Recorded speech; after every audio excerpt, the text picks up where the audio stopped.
Landmine Shrugs. Now, I'm using a traditional handle here that I would use for any type of bent over row. Works really well. You can also use a T-bar if you have access to that to get even more of an internally rotated. Can work really well also.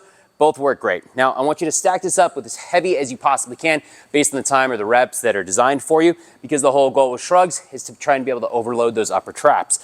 Now, I'm gonna sink down into it. I like to stand all the way up first, recalibrate, do a very slight hinge. And you notice this hinge is just enough to let that landmine actually have some space to travel. I'm not going into a bent over row position. And then I'm gonna fight my elbows from bending at all, and I'm just gonna slide these hands up my legs and get as much squeeze of my upper traps as possible. Now you notice my head is down. That is to allow the natural fibers of the traps to work in the orientation that they do. I don't want your head to be completely down, but I definitely don't want that arched neck to happen. So just think kind of a neutral neck through this position. Fight the elbows from absolutely shrugging and make sure you control safely on the way down. If you need straps on this because you're going heavy enough to be able to knead beyond that hand grip, totally understand. Be smart, use those because you want to overload the traps, not overload your grip in this circumstance.